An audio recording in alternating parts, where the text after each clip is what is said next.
अरबी समुद्रों से लगती एक पुरानी सल्तनत थी, सुल्तानिया-ए-नूरजहां। यहाँ का हाकिम था बादशाह सुल्तान अहमद मीर, जो अपने वक्त का सबसे सख्त लेकिन इंसाफ पसंद शासक माना जाता था। उसके महल की सबसे कीमती दौलत थी उसकी इकलौती बेटी शहजादी गुलनाज। जब वो पैदा हुई थी तब महल की दीवारें गुलाब के फूलों से ढक दी गई थीं और पूरे मुल्क में मिठाई बांटी गई थी। लेकिन जैसे जैसे गुलनाज बड़ी हुई, उसकी मासूमियत किसी धुंध की तरह खोने लगी। वो नाजों में पली थी, हर हुक्म सर आंखों पर उठाया जाता, लेकिन बदले में वो किसी की परवाह न करती। गुलनाज को बचपन से ही गुस्सा बहुत आता था। अगर कोई दासी जरा भी देर कर दे तो उसका सिर कलम करने का हुक्म दे देती। हाँ, बादशाह अपनी बेटी की हर ख्वाहिश को पूरा करता, मगर उसे समझ न आया कि मोहब्बत की कमी ने गुलनाज को खुद में बंद एक चट्टान बना दिया था। ना कोई सहेली, ना कोई हमराज, और ना ही कोई ऐसा जिसे वो दिल से अपना कह सके। वो दिन ब दिन और तन्हा होती जा रही थी। गुलनाज की एक अजीब सी आदत थी। वो हर सुबह महल के पीछे बने अस्तबल में जाती और वहां एक सफेद घोड़े पर सवारी करती। ये कोई आम घोड़ा नहीं था। इसका नाम किसी को नहीं पता था, मगर गुलनाज उसे बेवकूफ जानवर कहकर बुलाती थी। हर रोज वो उस पर सवार होती और जंगल की तरफ निकल जाती। रास्ते में अगर घोड़ा थोड़ी भी देर करता या किसी पत्थर से लड़खड़ाता तो गुलनाज उसे बेंत से मारती, कभी पीठ पर, कभी गर्दन पर, कभी आंखों के पास। महल के नौकर चाकर डरते थे कि कहीं ये जानवर एक दिन दम न तोड़ दे, मगर अजीब बात यह थी कि घोड़ा कभी बितका नहीं, कभी दहाड़ा नहीं। उसकी आंखों में हमेशा एक गहरी खामोशी और रहस्यमयी उदासी रहती। कभी कभी गुलनाज खुद भी हैरान होती, ये जानवर क्यों कुछ नहीं कहता, क्यों हर जुल्म चुपचाप सह लेता है। लेकिन फिर वो अपनी आदत के मुताबिक गुस्से में उसे और ज्यादा मार देती, जैसे किसी ने उसके दिल का दर्द इस जानवर की चमड़ी में भर दिया हो। और ये सिलसिला यूं ही चलता रहा, जब तक एक दिन जंगल के उस पार एक बूढ़ी औरत उसका रास्ता नहीं रोक लेती और कहती है, शहजादी, तुझे मालूम भी है तू किसे मार रही है? गुलनाज ने उस बूढ़ी औरत को घूर कर देखा। उसका चेहरा झुर्रियों से भरा हुआ था, आंखें ढंसी हुईं और हाथ कांपते हुए उसके सामने फैले थे। गुलनाज ने बेंत को हवा में उठाया और झल्लाकर बोली, हट जा मेरे रास्ते से, वरना तुझे भी इसी घोड़े के पैरों तले रौंद दूंगी। मगर वो औरत हिली तक नहीं। उसकी आंखों में एक ऐसी चमक थी जो शहजादी को कुछ पल के लिए चौंका गई। घोड़ा वहीं खड़ा था, सांसें भारी और गला सूखा हुआ। ये घोड़ा तेरा गुलाम नहीं शहजादी, बूढ़ी औरत की आवाज में सन्नाटा था। ये किसी की मोहब्बत का सौदा है, किसी की जान की कीमत पर मिला हुआ साया। गुलनाज ने ठाका लगाया, क्या बकती है तू? ये जानवर है, बस जानवर। रोज की तरह आज भी इसे जंगल में दौड़ाऊंगी और अगर मर गया तो एक और खरीद लूंगी। औरत ने आगे बढ़कर घोड़े की पेशानी पर हाथ रखा और बुदबुदाई, माफ कर देना मेरे बच्चे, तेरी सजा अब लंबी होती जा रही है। फिर वो गुलनाज की तरफ मुड़ी, तू चाहे तो मुझे मार दे, मगर कान खोलकर सुन, ये सफेद घोड़ा कभी तेरा नहीं हो सकता और ना ही कोई दूसरा इसे बना सकता है, क्योंकि ये किसी शहजादे की बद्दुआ है। गुलनाज की हंसी थम गई। उसका चेहरा एक पल को सख्त पड़ गया। क्या कहा तूने? उसकी आवाज धीमी लेकिन भारी थी। मैंने जो कहा वो तू समझेगी नहीं। औरत ने थका हुआ सांस भरा। तेरी आंखों में अभी मोहब्बत का कोई नाम नहीं लिखा, मगर जिस दिन तू इस घोड़े को देखकर रोएगी, उस दिन तेरी रगों में पहली बार दिल धड़केगा और उस दिन तू जान पाएगी कि तूने कितनी बड़ी गलती की है। गुलनाज अब चुप थी। उसके होंठ सिले हुए लग रहे थे। वो पहली बार किसी ऐसे से टकराई थी जो उसके रुतबे से नहीं डरा था। वो घोड़े से नीचे उतरी और बूढ़ी औरत को ऊपर से नीचे तक देखा, फिर धीरे से बोली, कौन है तू? मैं वो हूं जिसने इस शहजादे को बद्दुआ दी। औरत ने सीधा जवाब दिया, मैं उसकी मां हूं जिसने अपनी ही औलाद को सजा दी क्योंकि उसने मोहब्बत में एक गलती की थी। गुलनाज पीछे हट गई। उसके चेहरे पर पहली बार हैरानी का साया आया। उस सफेद घोड़े ने जरा सा सर झुकाया, जैसे वो औरत की मौजूदगी से कुछ महसूस कर रहा हो। बूढ़ी औरत मुड़ी और अंधेरे जंगल की ओर चल दी, लेकिन जाते जाते सिर्फ एक बात कह गई, तू चाहे जितनी सवारी कर ले इस जानवर पर, पर जिस दिन तू इसे सच्चे दिल से देखेगी उस दिन तेरी दुनिया बदल जाएगी। गुलनाज वहीं खड़ी रह गई। उसके हाथ से बेंत गिर चुकी थी और पहली बार घोड़े की आंखों से उसे कुछ और नजर आया, जैसे किसी ने भीतर से दस्तक दी हो। महल लौटने तक गुलनाज की आंखें बार बार उसी सफेद घोड़े पर टिक जातीं। वो कुछ पल पहले तक जिसे वह सिर्फ एक जिद्दी जानवर समझती थी, अब उसे किसी रहस्य से भरा हुआ लग रहा था। हर रोज की तरह वो घोड़े को अस्तबल में बांधने नहीं गई। वो खुद से सवाल कर रही थी, अगर ये घोड़ा कोई शहजादा है तो क्यों चुपचाप मेरे जुल्म सहता रहा? और उसकी मां, वो कौन थी? क्या ये सब कोई जादू है, कोई अफसाना? रात को महल के फानूस बुझने लगे, मगर गुलनाज की आंखों में नींद न आई। वो अपनी बालकनी से नीचे अस्तबल की तरफ देखती रही, जहां सफेद घोड़ा बंधा हुआ था। उसे ऐसा लगा जैसे वो घोड़ा उसकी तरफ देख रहा हो। नहीं, सिर्फ देख नहीं रहा, वो इंतजार कर रहा है। लेकिन किसका? शायद किसी बदले का, या फिर किसी मोहब्बत का। दूसरे दिन गुलनाज ने किसी को अस्तबल के पास फटकने नहीं दिया। उसने अपनी पसंदीदा दासी नाजू को भी झिड़क दिया जब उसने घोड़े को चारा डालना चाहा। तू हट जा, मैं खुद करूंगी, उसने सख्त लहजे में कहा।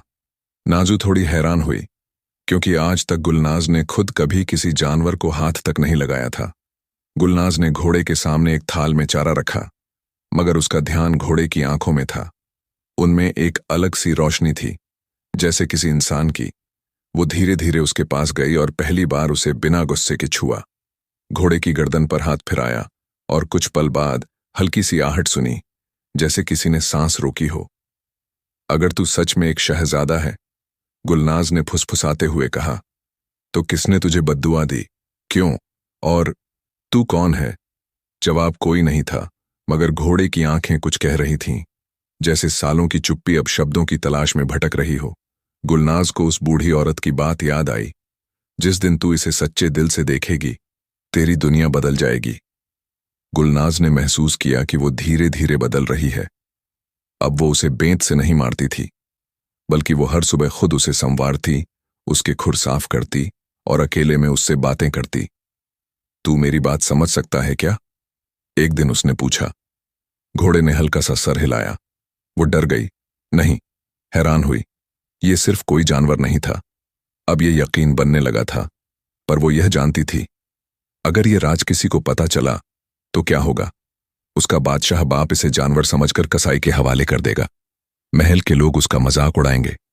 पर कुछ था, कोई नजदीकी, कोई तसल्ली, जो गुलनाज को उस सफेद घोड़े के पास खींच लाती थी। हर दिन, हर पल और ज्यादा, जैसे मोहब्बत की शुरुआत हो चुकी थी। और गुलनाज को खुद भी नहीं पता था कि वो अब एक शहजादा नहीं, एक बद्दुआ से मोहब्बत कर बैठी है। गुलनाज अब पहले जैसी नहीं रही थी। महल के लोग उसके बदले हुए रंग को देखकर चकित थे। वो जो हर किसी पर चीखती थी, अब खामोशी से देर तक एक ही जगह बैठी रहती, जैसे किसी सोच में गुम हो।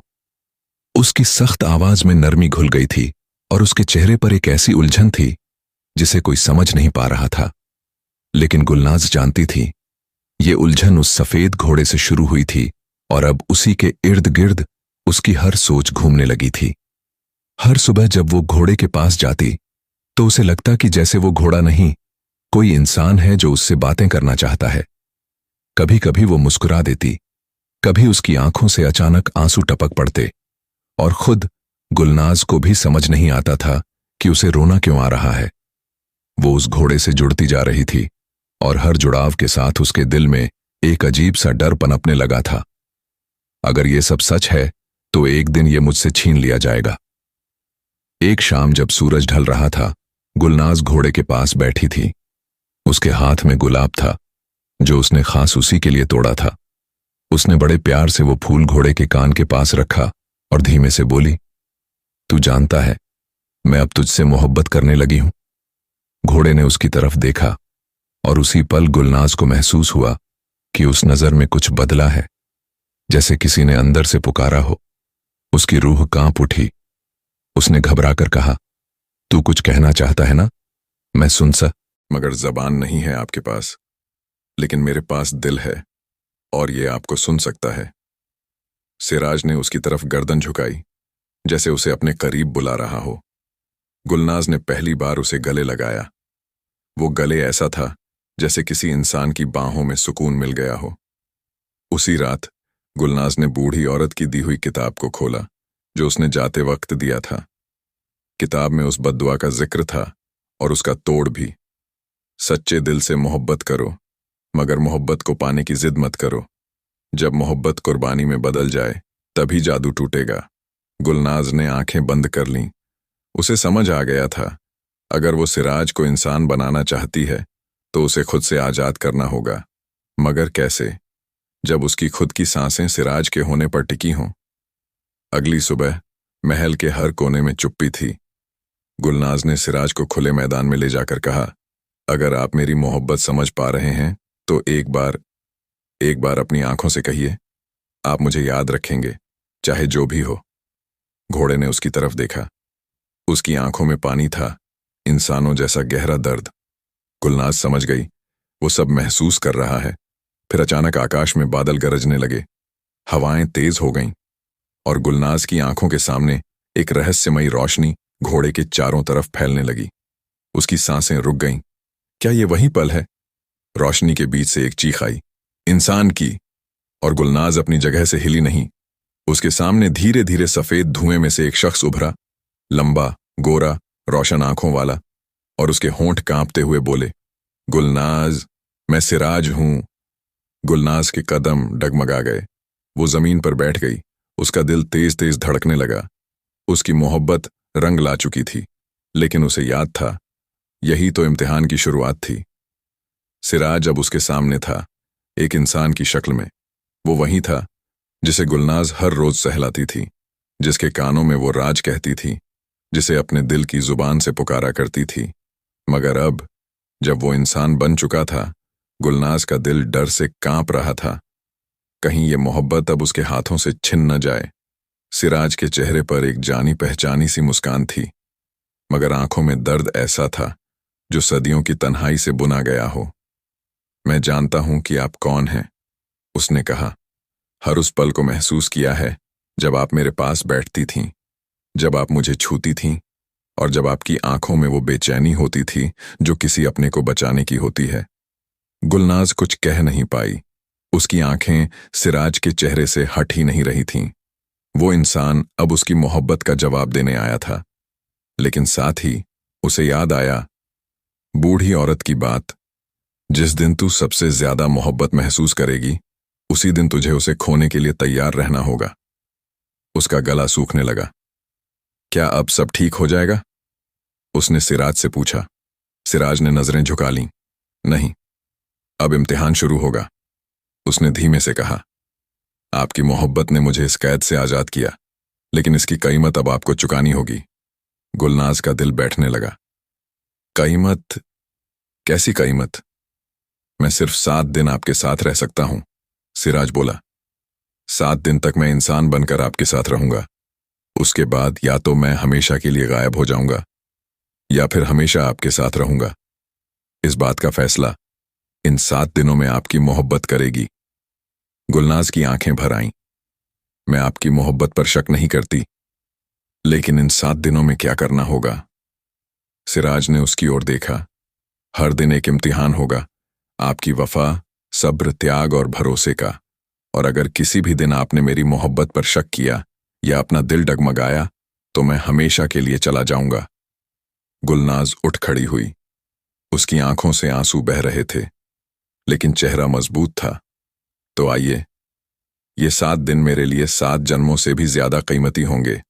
मैं आपकी मोहब्बत को दुनिया के सामने साबित करूंगी, चाहे मुझे खुद को मिटाना क्यों ना पड़े। सिराज ने उसके हाथ थाम ली। पहली बार दोनों ने एक दूसरे को छुआ। इंसानी जिस्म की गर्मी, धड़कनों की आहट और आंखों में जिंदा रह जाने वाली मोहब्बत। और फिर वो दोनों चल दिए उस सफर पर, जो प्यार की सबसे मुश्किल राह थी, जिसमें हर मोड़ पर एक सवाल था और हर जवाब में एक कुर्बानी।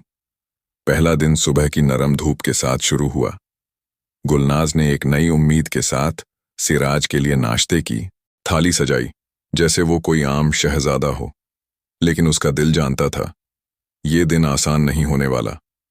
महल के हर कोने में जासूसों की आंखें थीं, जो शहजादी की हर हरकत को देखती थीं। किसी को भी सिराज की हकीकत मालूम हो गई तो वो फिर से कैद में चला जाएगा, या शायद इस बार हमेशा के लिए बिखर जाएगा। सिराज ने कहा, आज का इम्तिहान भरोसे का है। आपको मुझे छुपाना होगा, बिना किसी को शक होने दिए। अगर किसी ने हमें साथ देख लिया तो सब कुछ खत्म हो जाएगा। गुलनाज ने फौरन योजना बनाई। उसने सिराज को अपने पुराने नौकरों के वस्त्र पहनाए और एक गुप्त रास्ते से उसे महल के पिछवाड़े के बाग में छुपा दिया। वहां एक छोटी सी कोठरी थी जो पहले कबूतर पालने के लिए इस्तेमाल होती थी। अब वही सिराज की दुनिया थी। दिन भर गुलनाज महल में सामान्य बर्ताव करती रही। कभी बेगमों के साथ बात करती, कभी अब्बा हुजूर के साथ शतरंज खेलती, लेकिन हर घंटे बाद वो किसी बहाने से बाग में जाती और सिराज के पास बैठती। वो उसे किताबें लाकर देती, फल काट कर खिलाती और उसकी आंखों में देखकर मुस्कुराती।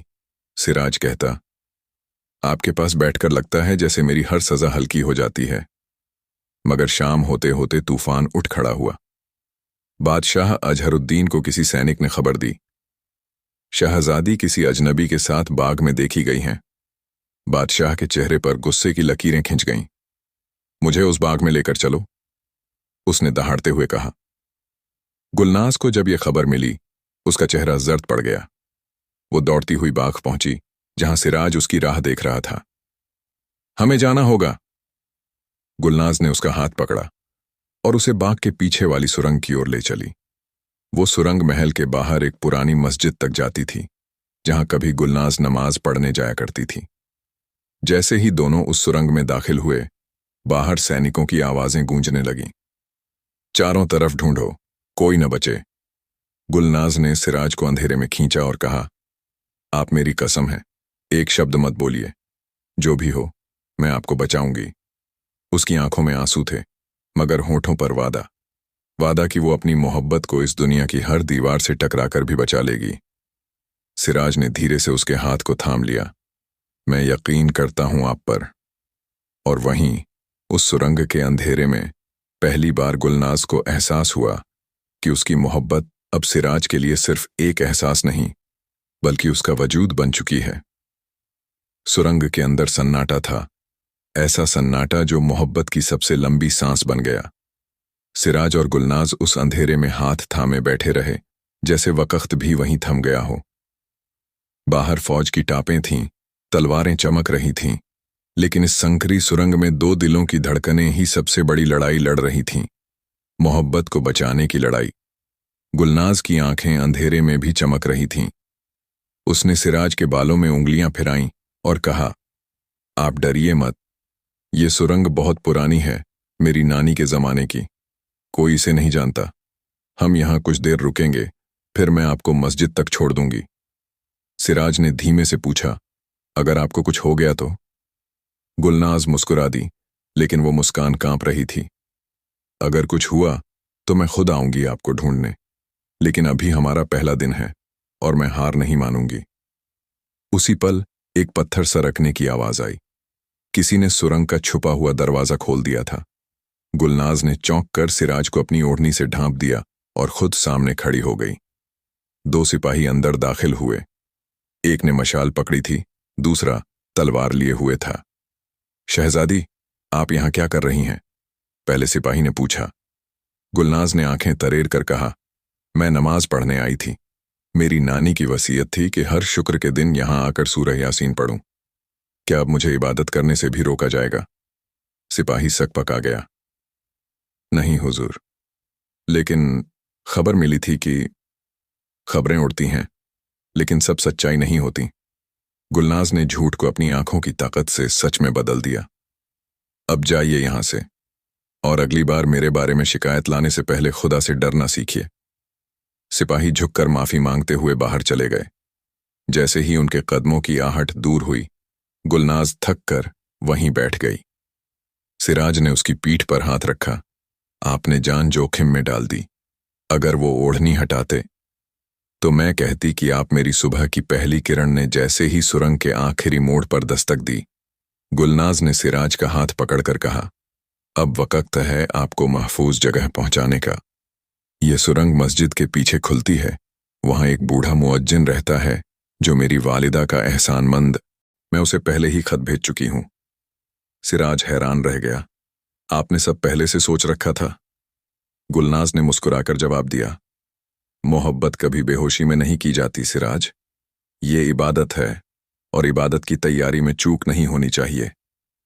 जैसे ही दोनों सुरंग के आखिरी छोर की ओर बढ़े, दीवारों की नमी और ठंडी हवा उनके जिस्मों को छूती रही।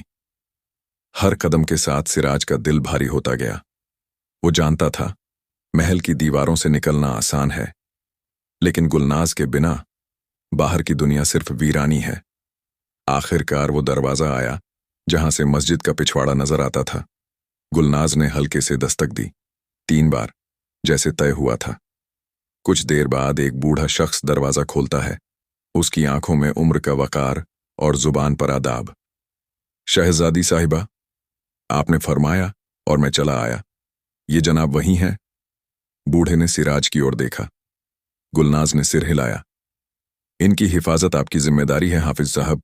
अगर इन्हें कुछ हुआ तो समझिए मेरी रूह भी बिखर जाएगी। हाफिज ने गर्दन झुकाकर कहा, आपकी मोहब्बत अब मेरी अमानत है। सिराज का दिल भारी हो गया।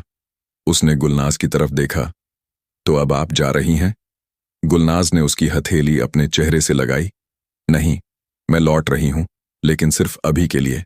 मैं रोज आऊंगी, हर शाम, हर सुबह, जब भी वक्त देगा। 7 दिन की मोहब्बत है, लेकिन मैं इन 7 दिनों को सदियों की तरह जीना चाहती हूं। सिराज ने गले लगाते हुए कहा, आपसे बिछड़ना मेरी सबसे बड़ी सजा है। गुलनाज ने आंखें बंद कीं, उसकी सांसों को अपने अंदर कैद किया और फिर धीरे से खुद को अलग किया। अगर मोहब्बत में जुदाई ना हो तो वस्ल का मजा कैसे आए?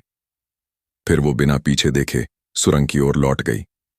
हर कदम पर सिराज की आंखें नम होती रहीं और हर कदम पर गुलनाज का दिल जैसे महल की दीवारों से टकरा टकरा कर टूटता रहा।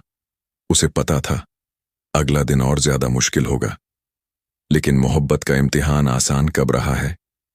महल के अंदर का माहौल अब तीलियों पर खड़े उस तंबू जैसा हो गया था जिसमें जरा सी हवा भी बगावत ला सकती थी। गुलनाज के चेहरे पर हमेशा की तरह नूर था, लेकिन उसकी आंखें हर किसी से कुछ छुपा रही थीं, और सबसे ज्यादा अपने अब्बा सुल्तान जफर शाह से। जफर शाह एक बेमिसाल बादशाह था, लेकिन अपनी बेटी को लेकर उसका रवैया कुछ और ही था। वो उसे जंग का मैदान नहीं, महल की कैद में रखना चाहता था। गुलनाज का हर फैसला, हर सांस तक उसके इज़्न की मोहताज थी, लेकिन मोहब्बत उस इज़्न की मोहताज नहीं थी। दूसरे दिन सुबह का सूरज उगा तो महल की छत पर खड़ी गुलनाज की आंखें मस्जिद की मीनार की तरफ लगी थीं। वो जानती थी इस मीनार की छाया में कहीं सिराज उसकी राह देख रहा होगा। हर धड़कन के साथ उसे यह खौफ भी था कि कहीं किसी ने उनकी मुलाकात की भनक न ले ली हो। तभी महल में खबर आई, सुल्तान हुजूर आपको बुला रहे हैं। गुलनाज अपनी नजरों में बर्फ सी ठंडक लेकर अंदर पहुंची। जफर शाह के सामने एक सिपाही खड़ा था जिसकी आंखों में शिकन थी। गुलनाज, जफर शाह ने कहा, आजकल आप बहुत चुप रहती हैं, क्या कोई परेशानी है? गुलनाज ने नजरें नीची रखते हुए जवाब दिया, नहीं अब्बा हुजूर, कभी कभी खामोशी इबादत बन जाती है। बादशाह ने सिपाही की ओर इशारा किया। ये कह रहे हैं कि उन्होंने आपको सुरंगों की तरफ जाते देखा है। क्या यह सच है? गुलनाज का दिल जोरों से धड़कने लगा, लेकिन चेहरा वही, ठंडा और नर्म। वो सुरंगें मेरी अम्मी की याद हैं, वहां जाकर उनकी तिलावत की जगह साफ करती हूं। आपकी बेटी कोई गलती नहीं कर रही, सिर्फ एक बेटी का फर्ज निभा रही है। जफर शाह ने कुछ देर तक गुलनाज को देखा, फिर सिर हिला दिया। ठीक है, लेकिन याद रखो, सल्तनत की बेटियां हर जगह नहीं जा सकती। तुम्हारी हर हरकत अब मेरी नजरों में है। गुलनाज झुककर बोली, अगर मैं आपकी नजरों में रहूं तो खुदा की नजर से क्या डर। बात आई गई हो गई, लेकिन गुलनाज समझ गई थी अब वक्त बहुत कम है। हर दिन जो बचा है वो मोहब्बत को निभाने का आखिरी मौका भी हो सकता है। उधर मस्जिद के पीछे सिराज रोज गुलनाज के खत पढ़ता जो हाफिज साहब उसे दे जाते। हर खत में गुलनाज का प्यार, उसका डर, उसका जोश, सब कुछ दर्ज होता। लेकिन आज खत नहीं आया। आज हाफिज साहब के चेहरे पर सख्ती थी। बेटा, तुम्हें भाग जाना चाहिए। खबरें गर्म हैं। शहजादी का नाम अब हर जुबान पर है। और अगर सुल्तान को सच पता चल गया तो। सिराज ने धीमे से कहा, मैं यहां उसकी मोहब्बत के लिए आया था। अब उसी मोहब्बत की जान बचाने के लिए रहूंगा। और उधर महल में गुलनाज छत पर खड़ी मस्जिद की ओर देख रही थी। आज उसकी आंखें रोई नहीं थीं। आज उसकी आंखों में सिर्फ एक इरादा था। रात के तीसरे पहर की खामोशी कुछ अलग ही किस्म की थी। ऐसा लग रहा था जैसे फिजा भी अपने कानों से किसी राज को पकड़ने की कोशिश कर रही हो। महल की दीवारों पर रखवाले हर आधे घंटे पर मशालें घुमा रहे थे, लेकिन इन सब के बीच गुलनाज अपने कमरे में कुछ और ही योजना बना रही थी। उसने ताके से एक पुराना संदूक निकाला। उसमें कुछ पुराने खत थे, एक लहंगा जिसमें उसकी अम्मी ने आखिरी बार उसे सजाया था, और एक पतली सी चमड़े की बेल्ट जिसमें तलवार फंसाई जा सकती थी। गुलनाज ने वो तलवार भी निकाली, उसकी अपनी, जो अब तक सिर्फ अभ्यास के लिए इस्तेमाल होती थी, लेकिन आज वो मोहब्बत की हिफाजत का हथियार बन चुकी थी। उसने धीरे धीरे लहंगा पहना, बालों को कसकर बांधा और फिर कमर में तलवार फंसा ली। अब वो किसी आम शहजादी की तरह नहीं दिख रही थी। वो किसी अफसाने की वो किरदार लग रही थी जो मोहब्बत के लिए अपने किस्मत से लड़ने निकली हो। ठीक उसी समय मस्जिद के पीछे सिराज खड़ा था, हाथ में गुलनाज का पिछला खत लिए। उसकी आंखें हर आहट पर मस्जिद की मीनारों की ओर उठतीं, लेकिन आज वहां कोई नजर नहीं आ रहा था। हाफिज साहब पास आए और बोले, बेटा, अब देर मत कर। ये लोग तुम्हें जिंदा नहीं छोड़ेंगे अगर उन्होंने पकड़ लिया। सिराज ने जवाब दिया, अगर मैं चला गया और गुलनाज आई तो वो मुझे न पाएगी, और फिर उसे कौन बताएगा कि मैंने वादा निभाया था। हाफिज साहब ने उसकी पीठ पर हाथ रखा। तुम्हारी मोहब्बत की मिसालें अगर किताबों में लिखी जाएं तो किताबें जल उठें इतनी सच्चाई के बोझ से। तभी अचानक मस्जिद की छत से एक कपड़ा लहराया, सफेद रूमाल जिस पर एक लकीर खून की थी। सिराज समझ गया, ये गुलनाज का इशारा था। खत न आने की वजह अब समझ में आ रही थी। कुछ तो जरूर हुआ है।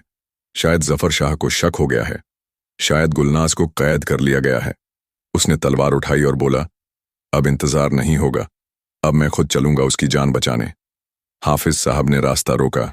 पगला मत बेटा, ये महल है, मोहब्बत का नहीं, मौत का घर है। सिराज की आंखों में आंसू और आग साथ थे। अगर मौत भी आई तो उसके सामने गुलनाज का नाम लेकर मरूंगा। यही मेरे इश्क की आखिरी सलामी होगी। और वो दौड़ पड़ा, बिना किसी परवाह के। उधर महल में गुलनाज छत से उतर रही थी। हर कदम पर तलवार की मूठ उसके हाथ को यकीन दे रही थी, और दिल में सिर्फ एक आवाज थी, अगर सिराज को कुछ हुआ तो मेरी मोहब्बत अधूरी नहीं, बेगुनाह मर जाएगी। सुरंग का अंतिम मोड़ जैसे किसी नई दुनिया की चौखट था। जब सिराज और गुलनाज ने वहां से बाहर कदम रखा तो आंखें रोशनी से चौंक गईं। सामने खुला मैदान था, दूर दूर तक बंजर जमीन, और उस बंजर के बीच एक छोटी सी झील जो चांद की रोशनी में चमक रही थी। रात अब भी थी, मगर अब वो कैद की नहीं, भाग्य की रात थी। हवा में आजादी की खुशबू थी, मगर उसके साथ एक अनजाना डर भी तैर रहा था। गुलनाज ने गहरी सांस ली। हम निकल आए सिराज, उसने कहा, लेकिन उसके स्वर में जीत नहीं थी, सिर्फ थकावट थी। सिराज ने चारों तरफ नजर दौड़ाई। निकल तो आए, लेकिन अब जाएंगे कहां? गुलनाज ने चुपचाप उसकी ओर देखा, और एक पल को उसकी आंखें भर आईं। जहां भी आप ले चलें वहां ही मेरा घर होगा, अब्बा के महल से कहीं बेहतर। सिराज का दिल कांप गया। जो लड़की कभी रेशम के तकियों पर सोती थी, वो आज खुले मैदान को अपना घर मानने को तैयार थी। मोहब्बत कितनी गहरी हो सकती है, इसका इससे बेहतर सबूत नहीं था। तभी पीछे से घोड़ों की टापें सुनाई दीं। वो आ गए। सिपाही, गुलनाज ने कांपती आवाज में कहा। सिराज ने उसका हाथ और मजबूती से थाम लिया। हम भागेंगे नहीं, अब नहीं, अब हर कदम लड़ाई का है। घोड़े और पास आए, और अगले ही क्षण जंगल की तरफ से एक नकाबपोश सवार घोड़े पर आया, सीधा उनकी ओर। दोनों संभलने लगे, मगर नकाबपोश ने आकर अचानक कहा, चलो मेरे साथ, यहां रुकने का मतलब मौत है। गुलनाज चौंकी। आप कौन हैं? वो जो सिराज की मां ने भेजा है, नकाबपोश बोला। सिराज के चेहरे पर हैरानी दौड़ गई। मेरी मां? हाँ, वो जानती थी कि ये दिन आएगा, और उन्होंने सब तय किया है। सिराज और गुलनाज एक दूसरे को देखकर समझ गए कि अब सवाल नहीं करना चाहिए। दोनों घोड़े पर सवार हुए, नकाबपोश के पीछे पीछे जंगल के भीतर दौड़ पड़े। पीछे महल से आए सिपाही मैदान में पहुंच चुके थे, लेकिन अब वहां सिर्फ चांदनी और सन्नाटा था। जंगल के भीतर से एक पतली पगडंडी पहाड़ी की ओर जा रही थी। वहीं एक पुरानी दरगाह थी। लोगों ने कहा था वहां रहमत मिलती है, मगर अब वही जगह इन दो प्रेमियों के लिए पनाह बन चुकी थी। दरगाह के भीतर मोमबत्तियों की हल्की रोशनी, चादरों की खुशबू और दीवारों पर टंगी आयतों की परछाई थी। नकाबपोश ने उनके सामने झुककर कहा, यहां आप महफूज हैं, थोड़ी देर या शायद कुछ दिन, तब तक जब तक अगला रास्ता तय हो। गुलनाज चुप रही, मगर उसकी आंखों में एक चमक थी, थकी हुई मगर उम्मीद से भरी। वो नहीं जानती थी कि असल तूफान तो अब शुरू होगा। दरगाह की दीवारों के पीछे वो रात कुछ ज्यादा ही खामोश थी। बाहर हल्की हल्की बारिश शुरू हो चुकी थी और अंदर सिराज और गुलनाज एक टूटी सी चटाई पर बैठे एक दूसरे की आंखों में देख रहे थे, जैसे दोनों ये सोच रहे हों कि क्या ये सब हकीकत है या किसी ख्वाब की परछाई। सिराज ने दरगाह के भीतर रखे मिट्टी के दिए में आग जलाई और उस रोशनी में गुलनाज का चेहरा कुछ और ही जादू सा लगने लगा, जैसे वक्त के थपेड़े उसे और निखारते जा रहे हों। मगर उसकी आंखों में थकावट अब भी थी और लबों पर वो मुस्कान नहीं थी जो महल में रोज शाम को गूंजा करती थी। आप थक गई हैं, सिराज ने धीमे से कहा। आराम कर लीजिए, मैं यहां ही हूं। गुलनाज ने उसकी तरफ देखा और धीरे से कहा, आराम अब दिल चाहता ही नहीं सिराज। जब तक यकीन नहीं हो जाता कि हम महफूज हैं, कि आप मेरे साथ हैं, कि अब कोई हमें अलग नहीं करेगा। उसकी बात में छिपी मोहब्बत ने सिराज के दिल को हिला दिया। उसने उसके हाथ को थामकर अपने सीने से लगाया। मैं कसम खाता हूं, जब तक मेरी सांसें चलेंगी मैं आपका साथ नहीं छोड़ूंगा, चाहे पूरी दुनिया दुश्मन बन जाए। गुलनाज की आंखें भर आईं, मगर उसने आंसुओं को गिरने नहीं दिया। उसने सिराज का हाथ थामे रखा, जैसे ये हाथ अगर छूट गया तो पूरी कायनात फिर से वही अंधेरा ओढ़ लेगी।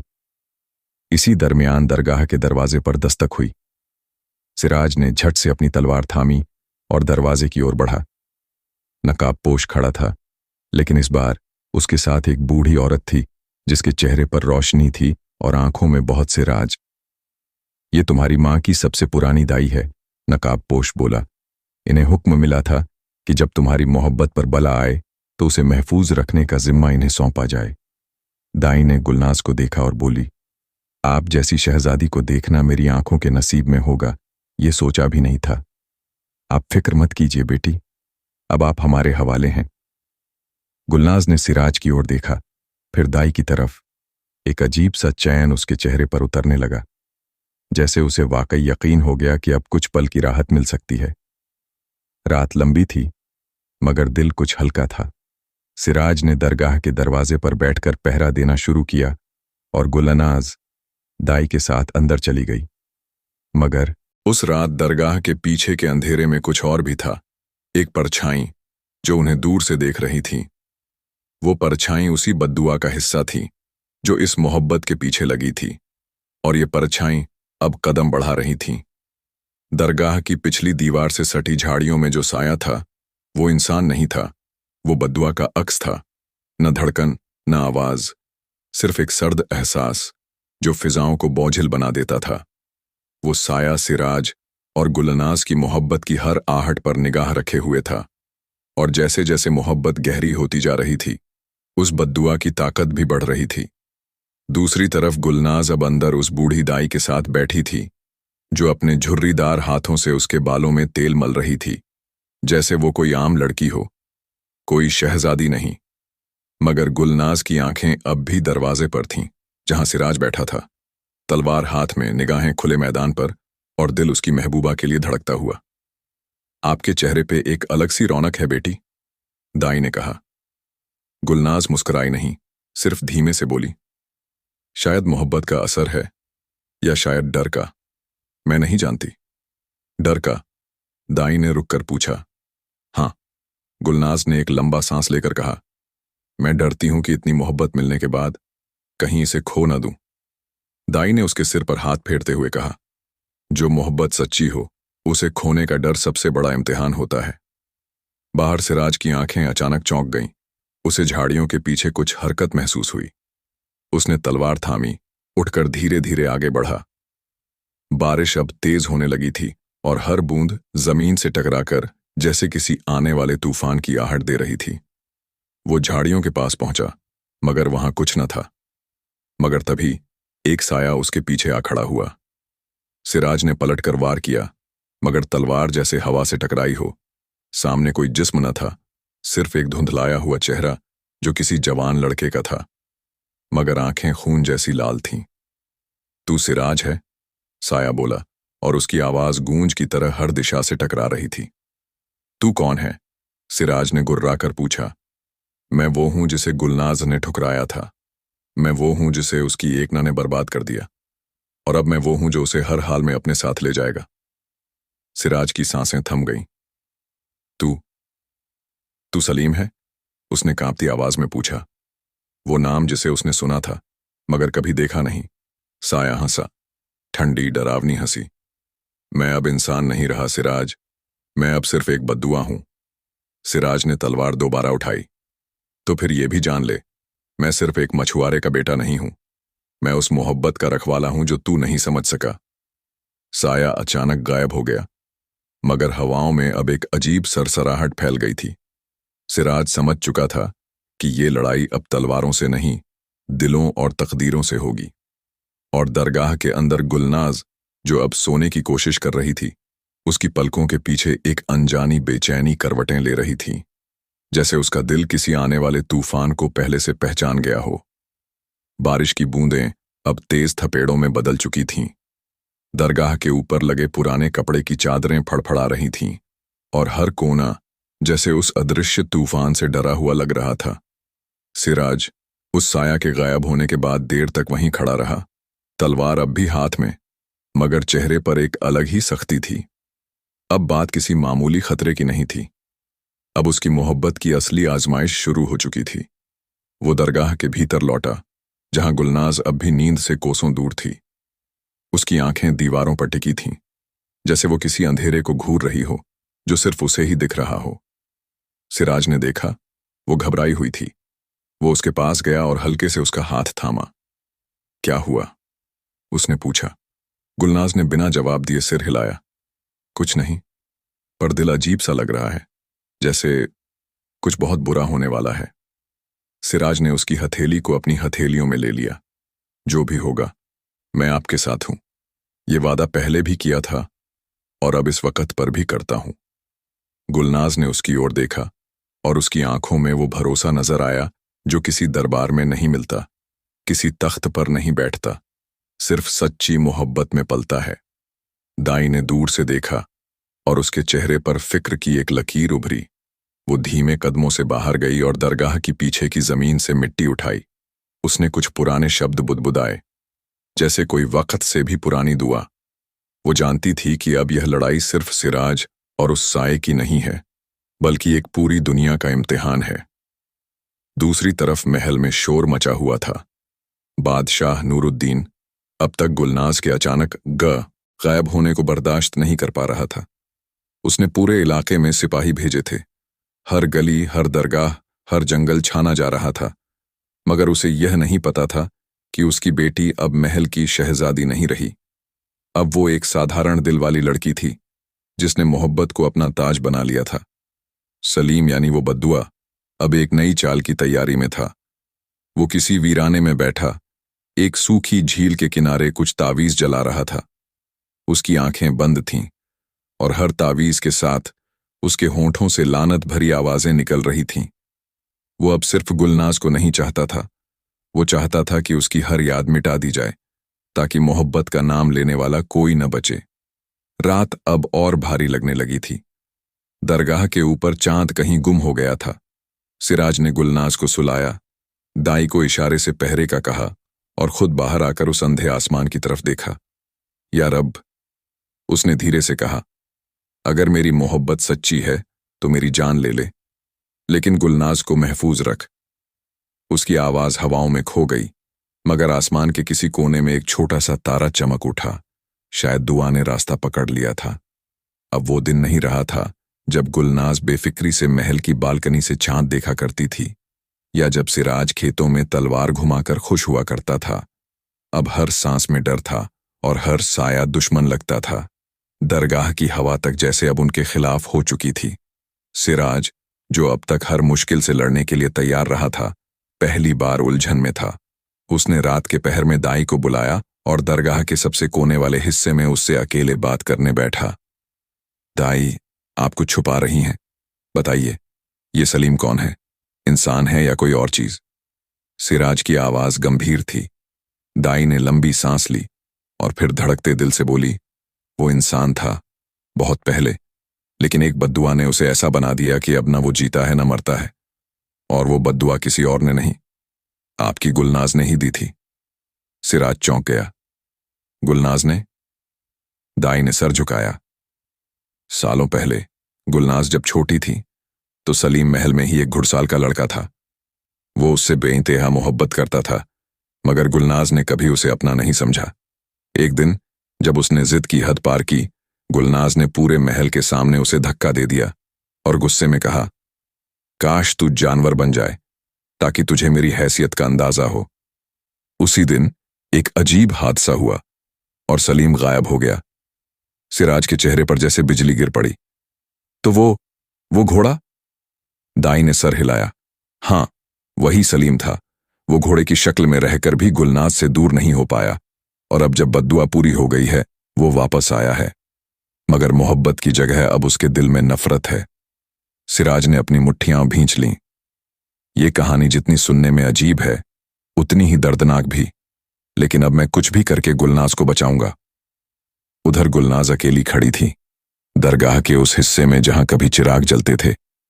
अब वहां सन्नाटा था। उसकी आंखों में पानी था, मगर वो अब कमजोर नहीं थी। अगर मेरी एक बात से किसी की जिंदगी बदल गई, उसने खुद से कहा, तो मैं भी अपनी मोहब्बत से ये कहानी बदल सकती हूं। उसने उसी पुराने घोड़े का नाल उठाया जो कभी सलीम की निशानी थी।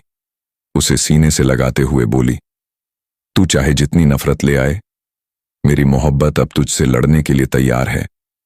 और जैसे ही ये अल्फाज निकले, एक पुरानी हवेली का दरवाजा अपने आप खुल गया, जैसे किस्मत ने अब अगला दरवाजा खोल दिया हो। सिराज की आंखों में अब मोहब्बत से ज्यादा जिम्मेदारी थी। उसने दरगाह की हर दीवार को देखा, जैसे वो कोई पुराना नक्शा पढ़ रहा हो। वो जानता था कि अब कोई मामूली लड़ाई नहीं होने वाली। यह रूह और जिस्म के दरमियान की लड़ाई थी, जिसमें सिराज को न सिर्फ गुलनाज को बचाना था, बल्कि सलीम की आत्मा को भी चैन देना था। दूसरी ओर गुलनाज, जो कभी तुनकम मिजाज शहजादी थी, अब समझदार और सच्ची आशिका बन चुकी थी। वह जान गई थी कि उसकी एक नादानी ने एक मासूम को अभिशाप बना दिया, और अब उसे खुद ही उस बद्दुआ का तोड़ बनना होगा। उस रात दरगाह में सब कुछ खामोश था, मगर चांद की रोशनी एक खास दरवाजे पर पड़ी, एक पुराना तहखाना जो बरसों से बंद था। गुलनाज को जैसे किसी ने पुकारा। वो नाल की वह लोहे की कील लेकर तहखाने की तरफ बढ़ी। हर कदम के साथ हवा और भारी हो गई। जब उसने दरवाजा खोला तो अंदर धुआं सा उठा, और फिर वही सलीम उसके सामने था। अब वो इंसानी शक्ल में था, मगर आंखें वैसी ही थीं जैसे किसी जले हुए जमीर की राख। आखिरकार तू आई, सलीम ने गहरी आवाज में कहा। गुलनाज कांपी नहीं, उसने सीधा उसकी आंखों में देखा। मैं जानती हूं मैंने आपको बहुत दर्द दिया, लेकिन मैं आपको इंसान समझती थी, जिद्दी नहीं। आपकी मोहब्बत ने जब जबरदस्ती की शक्ल ली, मैं डर गई। सलीम की आंखों में पानी तैर गया, मगर उसमें आग ज्यादा थी। मोहब्बत तो कभी जबरदस्ती नहीं होती, मगर तेरा इनकार मुझे नफरत तक ले गया। गुलनाज ने वो नाल आगे किया जो सलीम ने कभी घोड़े के रूप में पहनी थी। अगर इस लोहे की कील से तेरी नफरत जिंदा है, तो इसे लेकर मेरी मोहब्बत तुझसे माफी मांगती है। सलीम ने कांपते हुए कील थामी। पल भर के लिए पूरा तहखाना चमक उठा। हवा एक पल को रुक गई। सलीम के चेहरे पर जैसे कोई बोझ उतर गया हो। क्या तू मुझसे अब भी नफरत नहीं करती? सलीम की आवाज अब वो नहीं रही थी। वो फिर से सलीम था, घोड़े वाला लड़का, एक आशिक। गुलनाज की आंखें भर आईं। मैं नफरत नहीं करती। मैं अब समझती हूं कि मोहब्बत सिर्फ कहने से नहीं होती, निभाने से होती है, और मैंने नहीं निभाई। तभी तहखाने की दीवारें हिलने लगीं। सिराज भी वहां पहुंच गया था। उसने देखा कि सलीम अब इंसानी शक्ल में था, मगर वो अब बुरी रूह नहीं लग रहा था। वो सिर्फ एक अधूरी मोहब्बत का बंदा था। वो रात सिर्फ सलीम की रिहाई की रात नहीं थी, बल्कि गुलनाज और सिराज की मोहब्बत के नए मोड़ की शुरुआत भी थी। सुबह की पहली किरण जब दरगाह के मीनारों से टकराई, तो जैसे हर दीवार पर बरसों से जमी उदासी झड़ गई। पंछी फिर से चहचहाने लगे और दरगाह के बगीचे में फूलों ने आंखें खोलीं। सिराज और गुलनाज दोनों उसी तहखाने की सीढ़ियों पर बैठे थे, चुपचाप। न कोई शाही ठाठ था, न कोई दिखावा। बस दो दिल थे, जो अब पहली बार खुलकर धड़कने लगे थे। आप डर नहीं गए थे? गुलनाज ने अचानक पूछा। सिराज ने हल्की मुस्कान दी। डर तो था, पर आपसे ज्यादा नहीं। गुलनाज ने उसकी तरफ देखा। क्या मतलब? मतलब ये कि अगर सलीम के भूत से लड़ने में जान चली जाती तो एक बार मरता, लेकिन अगर आपने मेरी मोहब्बत नहीं मानी होती तो रोज थोड़ा थोड़ा मरता। गुलनाज मुस्कुराई नहीं, बस गहरी सांस ली। आपको पता है, मैंने बचपन में सोचा था मैं कभी मोहब्बत नहीं करूंगी। मुझे लगता था कि मोहब्बत सिर्फ कमजोरों के लिए है। फिर क्या बदला? जब सलीम का चेहरा देखा और अपने ही शब्दों की सजा उसकी आंखों में महसूस की। सिराज ने उसकी उंगलियां थाम लीं। मोहब्बत कमजोर नहीं बनाती, बस अहंकार तोड़ देती है। इतने में दाई वहां आई, चाय की 2 प्यालियां लेकर। लो, दरगाह की सुबह है और आपकी मोहब्बत की सुबह भी। गुलनाज ने पहली बार उसे मुस्कुराकर देखा। दाई, आपने हमें कभी नहीं छोड़ा। शुक्रिया। दाई हंसी। मैंने वो सब देखा है जो तुमने नहीं देखा, और अब जब देख रही हूं कि मोहब्बत ने नफरत को हरा दिया, तो मेरा मरना भी सुकून से होगा। सिराज ने प्याला उठाया। अभी मरने की बात मत कीजिए दाई, हमें तो आपसे अब निकाह की रस्में भी करवानी हैं। गुलनाज ने झट से देखा। निकाह? सिराज ने आंखें झपकाईं। क्या सोचा था, डर के भाग जाऊंगा? नहीं। गुलनाज ने हल्की सी मुस्कान दी। मगर अब मैं सिराज की नहीं, सलीम की अमानत हूं। उसका दर्द, उसकी याद और उसकी सजा, मैं उसे अपनी जिंदगी में साथ रखूंगी। सिराज ने सर हिलाया। और मैं आपकी जिंदगी में आप दोनों के साथ रहूंगा, आपसे मोहब्बत करूंगा, और सलीम की रूह का सम्मान भी। तभी अचानक दरगाह के बाहर से शोर सुनाई दिया। महल से सिपाही आ पहुंचे थे। शहजादी साहिबा, आपकी तलाश में सारा महल पागल हुआ पड़ा है। गुलनाज और सिराज एक दूसरे की ओर देखने लगे। अब असली इम्तिहान बाकी था। क्या ये मोहब्बत उस सल्तनत की दीवारें भी पार कर सकेगी? महल के सिपाहियों की आवाजें जैसे उस खामोश मोहब्बत की दुनिया में तूफान बनकर गूंजने लगीं। दरगाह की पाक दीवारों के बाहर खड़े वो लोहे के लिबास वाले लोग मोहब्बत को कानून के दायरे में बांधने चले थे। उनका इरादा सिर्फ शहजादी को वापस ले जाना नहीं था, बल्कि सिराज को सबक सिखाना भी था। एक आम लड़के की इतनी जुर्रत कि शाही खून से मोहब्बत कर बैठे। गुलनाज खड़ी हुई। चेहरे पर अब रोशनी थी, मगर आंखों में धूप थी। वो जानती थी कि अब उसे सिर्फ मोहब्बत नहीं, अपने फैसले की भी हिफाजत करनी होगी। आप दरगाह के पीछे के रास्ते से निकल जाइए, गुलनाज ने सिराज से कहा। सिराज ने उसकी तरफ देखा, जैसे वो ये सुनना ही नहीं चाहता था। मैं भागने वाला नहीं हूं। यह भागना नहीं है, यह हमारी मोहब्बत को बचाने का रास्ता है, गुलनाज ने जवाब दिया। सिराज ने उसकी आंखों में झांका, फिर हल्के से सर हिलाया। लेकिन जाने से पहले उसने गुलनाज के हाथ में कुछ थमा दिया, एक ताबीज। जब तक ये ताबीज आपके पास है, मैं कभी जुदा नहीं हो सकता, सिराज ने धीमे से कहा। गुलनाज ने वो ताबीज सीने से लगाया और सिराज दरगाह के पीछे के रास्ते से अंधेरे में गायब हो गया। सिपाहियों ने दरगाह में कदम रखा। शहजादी साहिबा, आप यहां क्या कर रही हैं? आपके अब्बा हुजूर ने हुक्म दिया है कि आपको फौरन महल लाया जाए। गुलनाज ने उनके सामने आकर सीधा खड़ा हो गई। मैं खुद चलूंगी, मगर एक शर्त पर। मेरे साथ कोई सवाल नहीं पूछा जाएगा और कोई आम आदमी तंग नहीं किया जाएगा। मगर हुजूर ने फरमान जारी किया है कि उस लड़के को गिरफ्तार किया जाए। वो लड़का अगर तुम्हारे सामने होता तो मैं खुद उसे बचाने के लिए तलवार उठाती। गुलनाज की आवाज सख्त थी, लेकिन उसमें दर्द छिपा था। सिपाहियों ने सर झुका दिया। अब वो समझ चुके थे कि यह शहजादी अब वो नाजुक लड़की नहीं रही थी जो महल की बालकनी से नीचे देखा करती थी।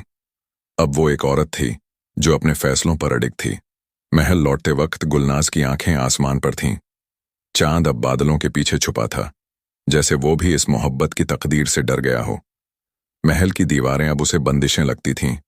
हर दरवाजा एक सवाल था, हर झूमर एक निगाह जो पूछ रही थी, कहाँ गई थी तू?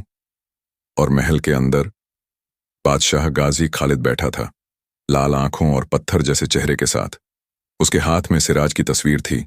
महल के एक सिपाही ने चोरी छुपे बना ली थी। इस लड़के ने मेरी शहजादी के दिल में जगह बना ली, वो बुदबुदाया। और अब शुरू होने वाला था वो खेल जिसमें तख्त, ताज और तलवार के बीच फंसी होगी सिर्फ एक चीज, मोहब्बत। महल के अंदर की फिजा अब पहले जैसी न रही थी। हर गली, हर जीना, हर खंभा जैसे साजिशें फुसफुसा रहे थे। शहजादी गुलनाज के लौटते ही दरबार में कानाफूसी शुरू हो चुकी थी। कुछ उसे गुनहगार मानते थे, कुछ आशिका और कुछ बस तमाशबीन थे। बादशाह गाजी खालिद ने दरबार बुलाया और ऐलान किया कि शहजादी अब महल से बाहर कदम नहीं रखेगी। उसकी निगरानी के लिए खास औरतों का दस्ता तैनात कर दिया गया। लेकिन किसी ने नहीं जाना कि गुलनाज अब बंद नहीं थी। उसकी मोहब्बत अब उसके सीने में थी और सलीम की रूह उसकी आंखों में।